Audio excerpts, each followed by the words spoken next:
नमस्कार, आप देख रहे हैं आपके मुद्दे। मैं हूं आपके साथ हिमांशु दीक्षित। मध्य प्रदेश में कोरोना संक्रमण से अब राहत मिलने लगी, ऐसा कहा जा सकता है, लेकिन नया खतरा वो और खतरनाक है। वो है ब्लैक फंगस। दस्तक उसने दे दी है और एक अनुमान के मुताबिक प्रदेश में ब्लैक फंगस के 400 से ज्यादा मरीजों का इलाज प्रदेश के अलग अलग अस्पतालों में चल रहा है। वहीं भोपाल में कोरोना कंट्रोल रूम में रोजाना 200 से अधिक कॉल ब्लैक फंगस को लेकर अब आ रहे हैं। एक्सपर्ट बता रहे हैं कि यही हाल रहा तो आने वाले समय में इसे संभालना मुश्किल हो जाएगा। हालांकि सरकार भी नए खतरे को देखते हुए अलर्ट पर है और इस पर हम बात करेंगे, क्या तैयारी की गई है, क्या तैयारी की जा रही है। लेकिन उससे पहले आप रिपोर्ट देखिए, समझिए हालात।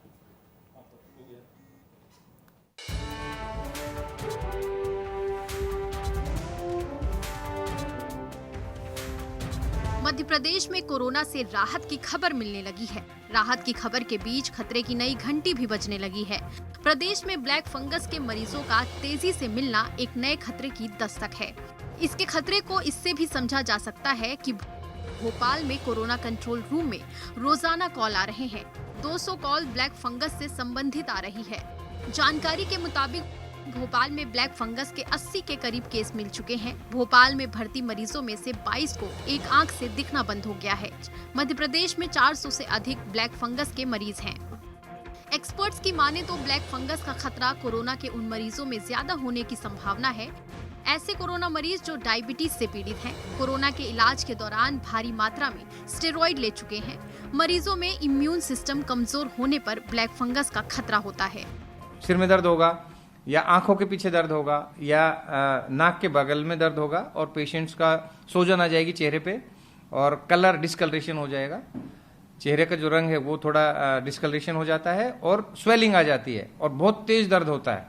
और यदि हम सीटी स्कैन करें तो सीटी स्कैन में ये ब्लैक फंगस का पता चल जाता है। म्यूकोरमाइकोसिस इसको कहते हैं। ब्लैक फंगस के खतरे को देखते हुए सरकार भी अलर्ट मोड में आ गई है। सरकार ने स्वास्थ्य विभागों को ब्लैक फंगस के इलाज में कोई कोताही नहीं बरतने के निर्देश दिए हैं।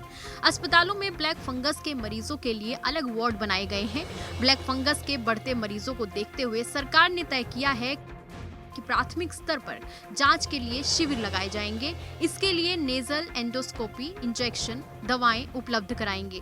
ब्लैक फंगस के मरीजों का मुफ्त इलाज का भी वादा किया है। ब्लैक फंगस के इंजेक्शन की कालाबाजारी रोकने की कोशिश की है। डॉक्टर के प्रिस्क्रिप्शन पर ही इंजेक्शन मिल रहा है। स्टॉकिस्ट इंजेक्शन सीधे अस्पताल को देंगे। परिजन यदि इंजेक्शन लेना चाहते हैं तो उन्हें प्रिस्क्रिप्शन देना होगा। यहाँ से उन्हें एक बार में केवल 1 दिन का डोज मिलेगा। मध्य प्रदेश सरकार ने ब्लैक फंगस के खतरे को देखते हुए कई कदम उठाए हैं, लेकिन जिस तरह से इसके मरीजों की संख्या प्रदेश में बढ़ रही है और इसकी दवा की उपलब्धता कम है, उससे कोरोना के बाद एक नए खतरे की आहट जरूर है। मेडिकल एक्सपर्ट्स का कहना है कि समय पर इलाज और प्रॉपर देखभाल से ब्लैक फंगस के खतरे को कम किया जा सकता है। Team news state. यकीन मानिए, ये जो ब्लैक फंगस अब आप नाम सुन रहे हैं, ये बहुत ज़्यादा खतरनाक है। अगर शुरुआती तौर पर ही आप इसके लक्षण को समझ के अगर इलाज कराते हैं तो आपको दिक्कत नहीं होगी, लेकिन अगर ये एक बार फैल जाए तो हालात बहुत खतरनाक बन जाते हैं। जी हाँ, ब्लैक फंगस। हमारे साथ कुछ मेहमान जुड़े, उनसे हम बातचीत करेंगे। आपका तारुफ उनसे हम करा देते हैं। हेमंत चटर्जी जी हमारे साथ हेल्थ एक्सपर्ट इस चर्चा में मौजूद हैं। प्रकाश मीरचंदानी जी प्रवक्ता हैं बीजेपी के, हमारे साथ मौजूद हैं। और ब्रजेश पांडे जी प्रवक्ता कांग्रेस के, इस चर्चा में हमारे साथ मौजूद रहेंगे। आप सभी का बहुत बहुत स्वागत है। हेमंत चटर्जी जी, देखिए, बहुत से लोग अभी तक कोरोना से ही 2-4 हो रहे थे। उनको लगता था कि कोरोना ही है जो सबसे खतरनाक है, लेकिन ब्लैक फंगस, और आप यकीन मानिए पिछले कुछ वक्त में सोशल मीडिया पे भी कुछ वीडियो जारी हो रहे हैं, व्हाट्सएप और हर जगह वो हम देख रहे हैं ब्लैक फंगस कितना खतरनाक है। कुछ लोगों की आँख, कुछ लोगों की जबड़े निकाले गए हैं। वो तस्वीरें देख के बिल्कुल मन विचलित सा हो जाता है।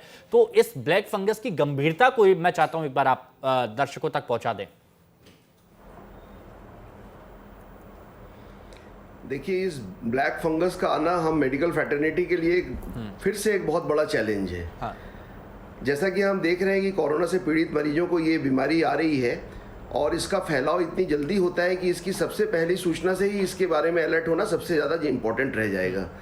जैसा कि हम सभी जान रहे हैं, म्यूकोरमाइकोसिस ऐसी बीमारी है जो ऐसा नहीं था कि पहले नहीं थी। कई बार जो इंटेंसिव केयर में जो पेशेंट एडमिट होते थे, जिनका पहले से इम्यून डिफेंस मैकेनिज्म पुअर होता था या जिनको अनकंट्रोल डायबिटीज़ होता था, ये होता था। मगर क्योंकि कोविड के कारण मरीजों की गंभीरता ज़्यादा बढ़ गई है, इसी कारण और जिस तरह से हम लोगों ने देखा कि क्योंकि कोविड के लक्षणों के आते ही बहुत सारी ऐसी दवाइयाँ भी दी जाती हैं जिससे हमारी रोग प्रतिरोधक क्षमता में भी प्रभाव पड़ता है, तो इस समय ऐसा होने से म्यूकोरमाइकोसिस का जो प्रिवेलेंस है वो ज़्यादा बढ़ गया है। अब ज़रूरत इस बात की है कि जैसे कि हम सतर्कता एकदम पहले दिन से बरतने की कोशिश कर रहे हैं, हमको इस बीमारी को जल्दी से जल्दी पहचानना है और जल्दी से जल्दी इसका इलाज करना है, क्योंकि एक ऐसी बीमारी है जो फंगल बीमारी, तो आप जानते हैं फंगस जो है एक फफूंद जैसी बीमारी है। फफूंद तो दिन दूनी रात चौगनी बढ़ने की बीमारी होती है। तो इसको जितना जल्दी हम पकड़ सके, जितनी जल्दी हम जान सके ये कहाँ तक पहुँचा है और इसका इलाज हमको कैसे करना है, तो डेफिनेटली इससे हमको बहुत लाभ होने वाला है। म्यूकोरमाइकोसिस कोई ऐसा फैलने वाली बीमारी नहीं है, ये स्पेसिफिक पेशेंट्स को ही केवल होती है, कोई छुआछूत की बीमारी नहीं कि कोई छुआछूत की बीमारी से हो रही है। मगर इसको जानना, पहचानना और जल्द से जल्द इलाज करने से ही हमको ज़्यादा सफलता मिलेगी। बहुत सही बात आपने यहाँ पर की है। प्रकाश मीरचंदानी जी, देखिए एक चीज़ तो मैंने देखी है कि मध्य प्रदेश में अब जिस तरह से काम किया जा रहा है, आज प्रधानमंत्री नरेंद्र मोदी ने भी काफ़ी तारीफ की, रिकवरी रेट बहुत अच्छा होता जा रहा है, ऑक्सीजन बेड, रेमडेसिविर का संकट यहाँ पर दूर हुआ है। और आज उन्होंने एक बात और कही कि बाकी राज्यों को मध्य प्रदेश के मॉडल से सीखना चाहिए, क्योंकि यहाँ पर जन भागीदारी से सब लोग एकजुट हो रहे हैं और कोरोना को हरा रहे हैं। लेकिन क्या ब्लैक फंगस के लिए भी उतनी सक्षम तैयारियां आप लोगों की तरफ से की गई हैं?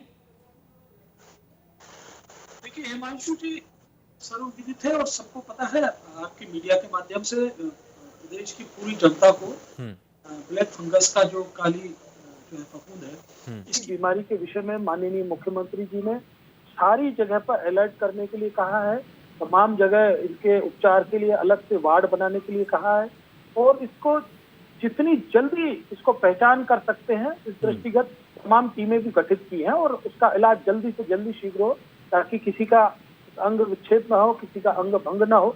इस दृष्टिगत माननीय संवेदनशील मुख्यमंत्री हैं हमारे शिवराज जी, उन्होंने पूरी ताकत के साथ इस ब्लैक फंगस को रोकने के लिए पूरे प्रयास किए हैं। और हम तो पहले से ही कह रहे हैं कि मध्य प्रदेश में एक कुशल नेतृत्व है हमारे पास, जिसके कारण से हम कोरोना पे भी पकड़ बना रहे हैं, कोरोना को भी हरा रहे हैं और तमाम व्यवस्थाएं जो पीछे लगातार जो नहीं थी, जो इंफ्रास्ट्रक्चर नहीं था 70 सालों से, तो इंफ्रास्ट्रक्चर भी डेवलप कर रहे हैं। अब ये देखिए कि तमाम जगह जो ऑक्सीजन की जो एकदम हाइक आई थी, जो एकदम थोड़ी किल्लत बनी थी, उसके लिए भी अब माननीय मुख्यमंत्री जी ने जगह जगह जितने भी बड़े अस्पताल हैं उनसे कहा है कि ऑक्सीजन के आप प्लांट अपने अस्पतालों में लगाएं शीघ्र अतिशीघ्र। और उसकी परिणति ये हुई कि जगह जगह ऑक्सीजन के प्लांट लग गए, जगह जगह तमाम ऑक्सीजन बेड उपलब्ध हो गए, जगह जगह तमाम जो है और जो बेडों की जो संख्या कम होती थी वो भी बन गए। और जितनी ताकत के साथ शिवराज जी ने इस ओर प्रयास किया है और उसी के कारण से आज माननीय प्रधानमंत्री जी ने भी पूरे देश में मध्य प्रदेश की तारीफ की है। और हमारे यहाँ जो माननीय मुख्यमंत्री जी ने जो क्राइसिस मैनेजमेंट की जो निचले स्तर तक कमेटियां गठित की हैं, जिसके कारण से तुरंत डीएम जो है कलेक्टर महोदय तुरंत उनकी बात सुनकर वहां पर तत्काल रूप से व्यवस्था करते हैं। ये एक अद्वितीय काम है और ये काम केवल और केवल एक ग्राउंड रियलिटी का व्यक्ति ही कर सकता है, समझ सकता है, जिसके कारण से आज मध्य प्रदेश में ये स्थिति निर्मित हुई और हम धीरे धीरे सबसे पहले कोरोना को मात देकर और प्रथम पंक्ति में आगे खड़े होने वाले हैं। तो मुझे लगता है ब्लैक फंगस के मामले में भी माननीय मुख्यमंत्री जी के जो अथक प्रयास है वो अद्वितीय हैं।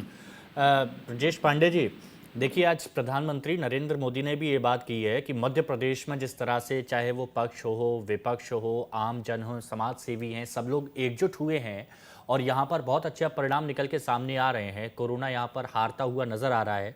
और एक चीज़ और यहाँ पर आज देखने को मिली है कि बेस्ट प्रैक्टिसेस के मॉडल्स में मध्य प्रदेश का मॉडल ही एकमात्र राज्य स्तरीय मॉडल था, जबकि बाकी अन्य सभी बेस्ट प्रैक्टिसेस जिला स्तरीय थे। और ओवरऑल तारीफ पूरे प्रदेश की जा रही है। इसमें हर कोई आता है, राजनीतिक दल भी आते हैं, सब आते हैं। तो क्या आपको लगता है कि जो कहा जा रहा है वो बिल्कुल सही है या फिर कहीं कुछ कमी है और सुधार हो सकता है? हिमांशु जी, सबसे पहली बात तो मैं अपने भारतीय जनता पार्टी के मित्र को भारतीय जनता पार्टी का जो पक्ष है वो उनका पक्ष नहीं, उनके भाषण रखने के लिए बधाई देता हूँ। आप मुझे बताइए, पूरे मध्य प्रदेश के अंदर कुल 450 मरीज है ब्लैक फंगस के, अभी अपडेट में कर रहा हूँ अपना। इसके लिए 4 इंजेक्शन पर डे लगते हैं। 7 दिन में 1800 डोज, आपूर्ति क्या है? शून्य। सबसे बड़ी बात यह है कि सरकार बल्लभ भवन में वातानुकूलित कमरों में बैठ करके सिर्फ जनता को गुमराह कर रही है। आज प्रधानमंत्री जी का भाषण मध्य प्रदेश के पक्ष में था, प्रधानमंत्री ने मध्य प्रदेश के पक्ष में बोला, अच्छी बात है, लेकिन एक सबसे महत्वपूर्ण बात आपको मैं बताना चाह रहा हूँ कि इन सब के बावजूद भी क्या मध्य प्रदेश की सरकार का यह दायित्व नहीं बनता है कि जिस तरह से ये इंजेक्शन मार्केट में आया और उसके बाद इस इंजेक्शन की कालाबाजारी हुई, इंजेक्शन मार्केट से गोल हो गया पूरी तरीके से, आज कहीं इंजेक्शन नहीं है, सरकार उसको पकड़ती। उसके पहले रेमडेसिविर इंजेक्शन में कालाबाजारी की गई और उस रेमडेसिविर इंजेक्शन में कौन मिला? पुनीत अग्रवाल पकड़ाया गया जो आरएसएस के स्वयंसेवक थे। उज्जैन में पकड़ाया गया प्रदीप जोशी। हम समझते हैं किसी भी दल का कोई भी व्यक्ति क्यों न हो, सरकार को सख्ती से काम करना चाहिए और ऐसा जो भी व्यक्ति इस तरह की आपराधिक गतिविधियों में संलिप्त होता है उसके खिलाफ रासुका के साथ उसको देश निकालना देना चाहिए, उसके सारी संपत्ति को जमींदोज करना चाहिए, तब इस चीज का एक मैसेज जाता। दूसरी महत्वपूर्ण बात यह है, सरकार अभी भी ब्लैक फंगस के संक्रमण को लेकर के सरकार की पूरा होमवर्क नहीं है। सरकार को चाहिए जो डायबिटिक पेशेंट है, कैंसर पेशेंट है, हेपेटाइटिस पेशेंट है या जिस तरह के हाइपरटेंशन वाले पेशेंट हैं, ये लोग अगर कोरोना की चपेट में आते हैं तो उसके बाद जो अच्छी से अच्छी व्यवस्था हो सकती है सरकार को उसको दुरुस्त करना चाहिए थी, जिससे सरकार अभी तक जो है वो दूर है और ये हमारे लिए, हमारे समाज के लिए, हमारे अच्छा, इस बारे में देखिए पांडे जो आपने बात की है ना, ये मैं थोड़ा सा जानना चाह रहा था और इसलिए मैं प्रकाश मिरचंदानी जी के पास एक बार फिर से मैं जाता हूँ। प्रकाश मिरचंदानी जी, देखिए दवाइयों को लेकर हमने देखा है मध्य प्रदेश में कि पहले क्या हो चुका है, शॉर्टेज भी हुई दवाइयों की, कालाबाजारी भी हुई, नकली भी आई और बहुत से लोगों को दिक्कत भी हुई इससे। अब ब्लैक फंगस हम जान रहे हैं कि यह बहुत तेजी के साथ बढ़ रहा है मध्य प्रदेश में, तो इससे संबंधित जो भी दवाएं हैं क्या उनका स्टोरेज या फिर उनके लिए कुछ व्यवस्थाएं की गई हैं, और अगर की गई हैं तो बताइए कि कैसे वो आम जनता तक पहुंच सकती हैं।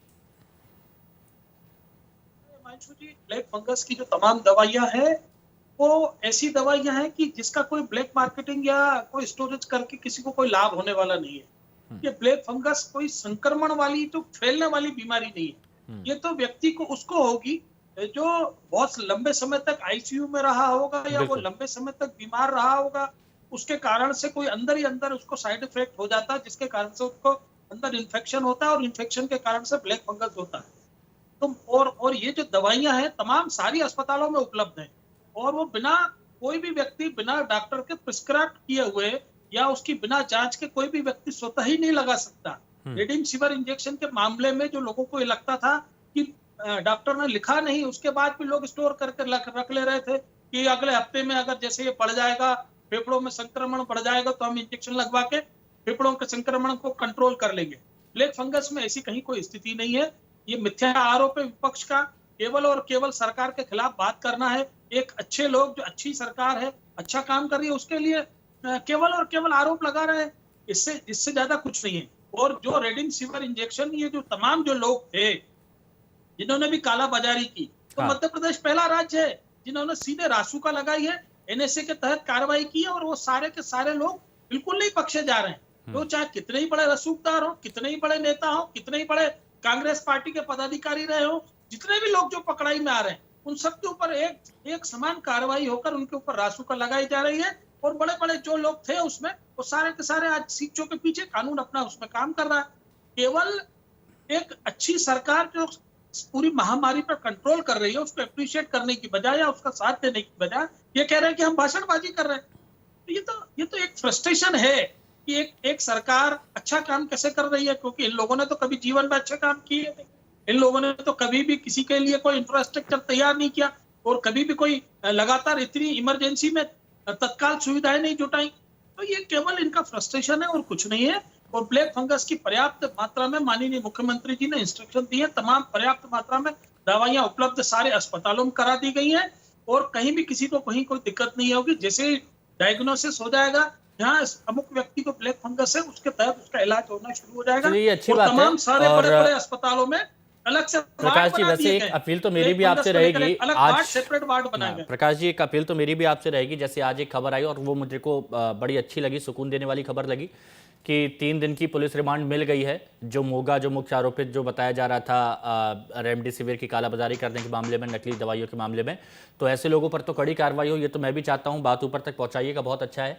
और जो बात यहाँ पर दवाइयों की जा रही थी, तो डॉक्टर चटर्जी जो हमारे साथ हैं उनसे भी। डॉक्टर चटर्जी, ये जो दवाइयाँ हैं स्पेशली ब्लैक फंगस के लिए, क्या ये आसानी से उपलब्ध हो जाती हैं या फिर इनके लिए भी कुछ मारामारी ऐसी कुछ दिक्कतें आती हैं? ये मैं आपसे थोड़ा सा जानना चाहता, क्योंकि बहुत सारे लोग हैं जो ये समझ रहे हैं कि धीरे धीरे उनको पता पड़ रहा है कि हाँ उन्हें ब्लैक फंगस जैसा कुछ लक्षण आ रहे हैं, तो वो पैनिक ना हो ऐसे में। नहीं, ब्लैक फंगस के लिए जैसे फिर से वही बात सबसे ज़्यादा ज़रूरी है कि जो भी बीमारी होती है मेडिकल साइंस में, उसका सबसे पहले उसको पहचानना, सही जगह में उसका इलाज करना और सही समय में इलाज करना ज़रूरी होता है।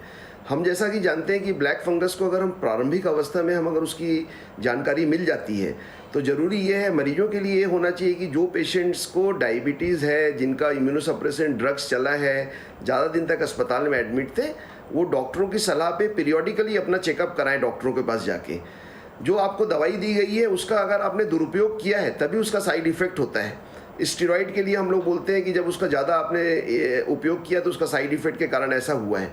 मगर ब्लैक फंगस का जब हमने डायग्नोसिस कर लिया तो उसके लिए जो इंजेक्शन होता है, एम्फोटेरिसिन बी करके इंजेक्शन है, उसको आपको डॉक्टरों की देखरेख में ही लेना पड़ेगा।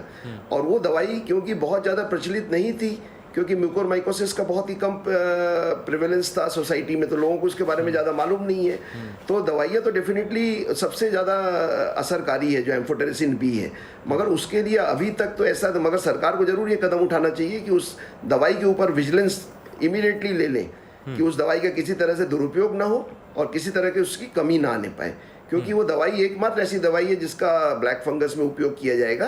बाकी डेफिनेटली अगर वो ज़्यादा बढ़ जाता है तो सर्जिकल डिब्राइडमेंट वगैरह किया जाता है, मगर प्रारंभिक अवस्था में इंजेक्शन से, और उसके सबसे ज़्यादा जरूरी है कि उसको डिटेक्शन करके वो इंजेक्शन का प्रभावशाली उपयोग बीमारी को कंट्रोल में आराम से ला सकता है। ये तो अच्छी बात है। ब्रजेश पांडे जी, मेरे मन में एक सवाल था, क्योंकि जब तारीफ होती है तो पूरे राज्य की तारीफ होती है, और उसमें ऐसा नहीं है कि आप लोगों की नहीं, आप लोगों की तरफ से भी बहुत अच्छे काम किए जा रहे हैं। हम देख रहे हैं कि आपके जो विधायक है, कांग्रेस के बहुत से विधायक हैं जो जी तोड़ मेहनत कर रहे हैं, लोगों की सेवा भी कर रहे हैं। तो हम सब लोगों के कोशिशों से ही तो हम ये जीत हासिल कर रहे हैं ना। लेकिन इसमें विरोध करना, जब मध्य प्रदेश में आंकड़े ठीक हो रहे हैं उस वक्त सिर्फ विरोध करने के लिए विरोध करना, तो ये तो अच्छा नहीं है ना। हम ये भी कह सकते हैं कि हम आने वाले वक्त में आगे बढ़ रहे हैं। हिमांशु जी, सबसे बड़ी बात यह है कि मेरा दृष्टिकोण ये रहता है कि मैं कभी भी आलोचक नहीं, समालोचक की ही भूमिका में रहता हूँ। अच्छी बात। जहां पर सरकार अच्छा करती है वहां सरकार की तारीफ की जाती है। मैंने ऐसा नहीं कहा, मैंने तो ये कहा कि सरकार ने, शिवराज सिंह जी ने कमलनाथ जी के साथ बैठ करके जो मंत्रणा किया उसके बाद अच्छे रिजल्ट आए हैं और उसका प्रभाव जमीनी स्तर पर दिख रहा है। लेकिन जिस तरह से आप मीडिया ने रिपोर्टें लगातार दिया है, मैं आपसे बता रहा हूं, आज ही एक महिला ने मुख्यमंत्री जी को पत्र लिखा और वो पत्र मीडिया में भी है, दैनिक भास्कर ने इसको प्रमुखता से छापा है। उसने साफ तौर से कहा कि मेरा पति ब्लैक फंगस के से रोगी हैं, या तो मुझे आप पॉइजन दे दीजिए या मेरे पति को आप ठीक कर दीजिए, उनको इंजेक्शन नहीं मिल रहा है। तो डॉक्टर साहब बिल्कुल ठीक कह रहे हैं कि इसको पूरा विजिलेंस अपने आधिपत्य में ले ले, क्योंकि देखिए अभी मरीजों की कुल संख्या 450 है। अभी आप लेटेस्ट आंकड़े में बता रहा हूँ आपको, एक मरीज को 4 इंजेक्शन पर डे लग रहा है। अच्छा, 7 दिन कम से कम इसका वो है डोज है। लेकिन पांडे जी,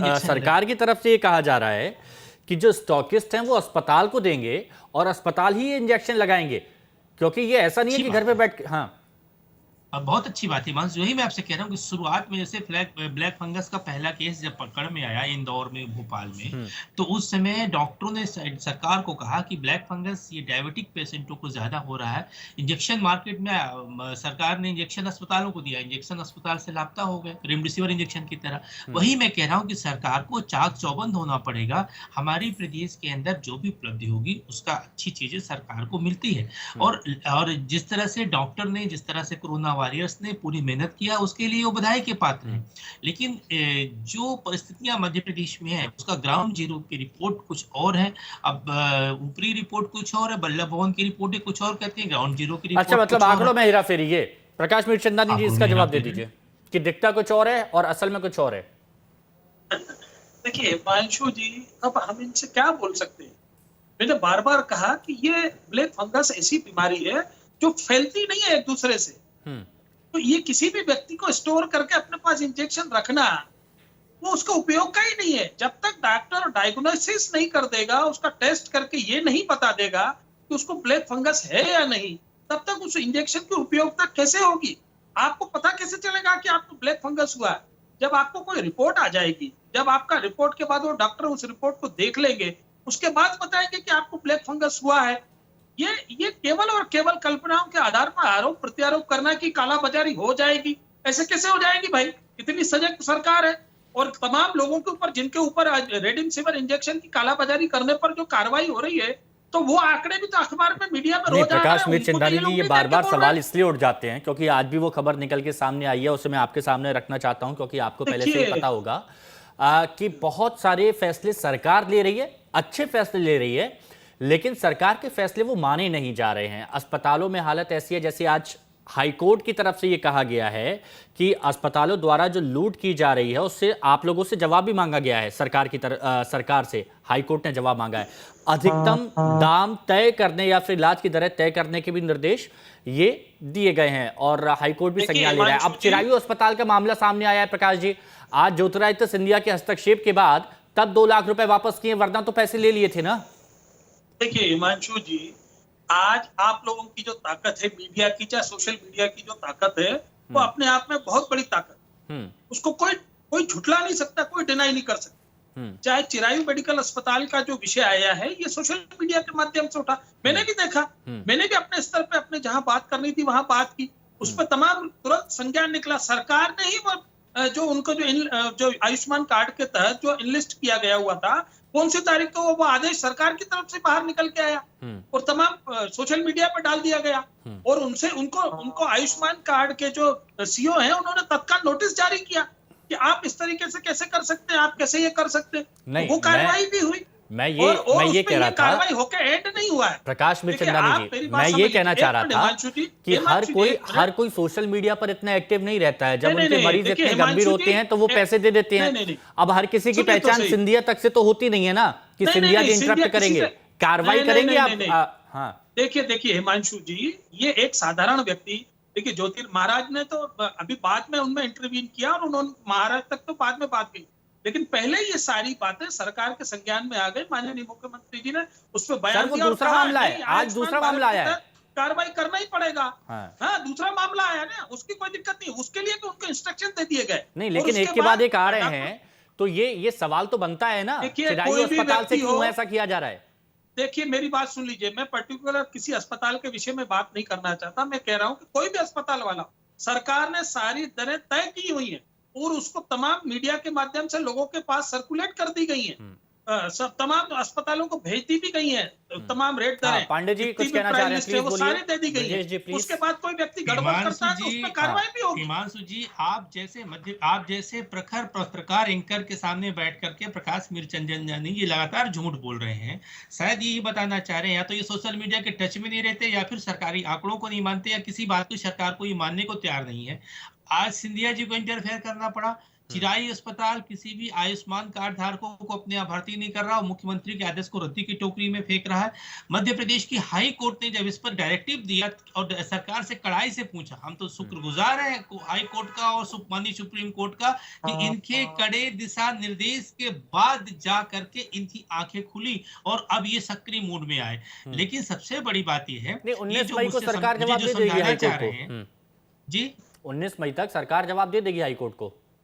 19 मई तक सरकार जवाब देगी। सरकार क्या जवाब देगी? सरकार क्या ये जवाब देगी कि हमने, सरकार क्या ये जवाब देगी कि हम ब्लैक फंगस की बीमारी को दूर करने में कामयाब हुए हैं? सरकार क्या ये जवाब देगी हाई कोर्ट को कि जो हाई कोर्ट ने पूछा है कि पीएम केयर फंड का पैसा वेंटिलेटर में कितना खर्च किया मध्य प्रदेश सरकार ने, क्या इसकी जवाब दे पाएगी सरकार? ये जो पूछा सरकार ने, क्या तीसरी लहर पे हाई कोर्ट ने पूछा है, क्या तीसरी लहर को लेकर के मध्य प्रदेश सरकार अभी से सतर्क है?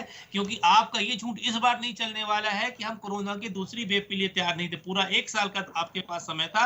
ये कोरोना आज या कल नहीं आया है ईमान सर, ये कोरोना 2020 में आया था। भारतीय जनता पार्टी के प्रवक्ता इसका सही जवाब नहीं दे सकते। हाँ, नहीं, लेकिन ये जरूर कहा जा सकता है कि अभी जिस तरह से सरकार चल रही है, जिस तरह से व्यवस्थाएं तैयारी की जा रही है, उससे उम्मीद है कि आने वाले वक्त में जो संक्रमण है वो और कम होगा, संक्रमण दर कम होगी, रिकवरी रेट बढ़ेगा।